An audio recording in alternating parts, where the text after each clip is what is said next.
The Philippines attracts a lot of attention as a destination to live for foreigners for a number of reasons, such as the friendly people, cost of living, and beautiful travel destinations. In this follow-up video, I'll be sharing 5 more things that foreigners should be aware of before deciding to relocate to the Philippines. Number 1. Birthdays work differently here. In the West, when it's your birthday, your family and friends will typically give you gifts or money one way or another. Well, in the Philippines, it's the opposite. If you're Filipino, when it's your birthday, you're expected to have a party where you cover the cost of all the food, drinks, and anything else. Birthday parties here normally consist of house parties with big trays of food and drinks for everyone attending, all covered by the birthday boy or girl. If a house party isn't on the cards, it'll most likely be a karaoke event. Birthdays in the West are something that are usually looked forward to. However, here it can be seen as a big expense, especially when it's not uncommon to have larger families with 4 or 5 siblings, many of whom have multiple children. Still, from my experience, these parties are always very good fun, and it's still perfectly acceptable to give a gift should you wish to do so. Number 2. Sticking with the party theme, karaoke is a big deal in the Philippines. In 30 years of living in Scotland, I can't ever remember having karaoke suggested as an event or even seeing a karaoke bar. But here in the Philippines, they absolutely love it, and a karaoke machine is almost an essential item in the household. I had my first karaoke night a few weeks ago, and despite dreading it in advance, I actually had a lot of fun. You get a private room, and they serve you drinks and food over a 2 to 3 hour period. I should also mention that on average, Filipinos are much better singers than Westerners, and there's a lot of incredibly talented singers here in the Philippines. Number 3.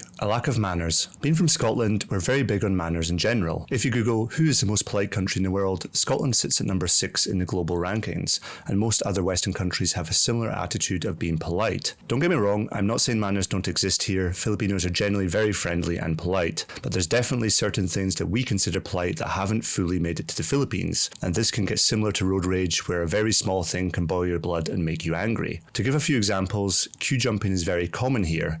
I'd say around about 30% of the time when I go to a 7-Eleven convenience store, there will be somebody who just completely ignores the queue of people and throws their things at the cashier, holding out their money. What's somewhat even more annoying is that the cashiers will always serve them. Another example is entering and exiting elevators. When you're in a lift and the door opens, it's normally the case that the people waiting to enter will let you exit first. Yeah, that doesn't really happen here, and often at times people will stand in the doorway trying to enter as you're trying to exit, leading to a bit of an awkward situation even though there's only a handful of people. These may sound petty, but day to day these build up and they can become annoying. As a foreigner, just be prepared to have your patience tested at times. Number 4. Bouncers are awesome. This one's admittedly a little strange, but I wanted to give a shout out to the unsung heroes of the nightlife scene. The Philippines loves a party, and the bouncers here do an amazing job of looking after things. I found the bouncers in the Philippines to always be great. Not only are they always very Jack Gym buffs, but they're always friendly, welcoming, helpful, and very easy to speak to. This makes for a really nice change from the UK, where bouncers are often there to intimidate you and refuse you entry for no good reason. If you've ever been on a night out in the UK city in your early 20s, you've almost definitely had to do the thing where you need to ask a female stranger in the queue to go in with you, just so the bouncers let you into the venue where you want to spend your money. Luckily, there's no such problems here in the Philippines, and I've yet to come across an unfriendly bouncer. Number 5. Roosters are very early alarm clocks. In the cities we have car horns, in the provinces we have roosters. If you don't like very late nights and very early starts, then you might want to choose where you live in the Philippines provinces very carefully. Every single hotel I've stayed at out with the cities has always had at least one rooster next door, which at 5 AM will start being as vocal as possible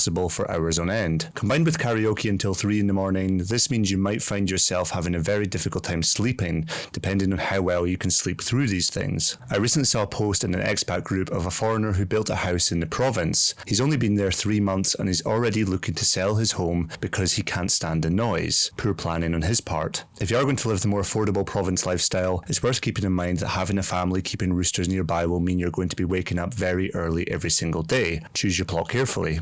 Well guys and girls, that's it for this video. I hope you found it interesting. Let me know what else you find different, positive or negative in the comments below, and thanks for watching this video until the end. Until next time, maraming salamat at ingat po.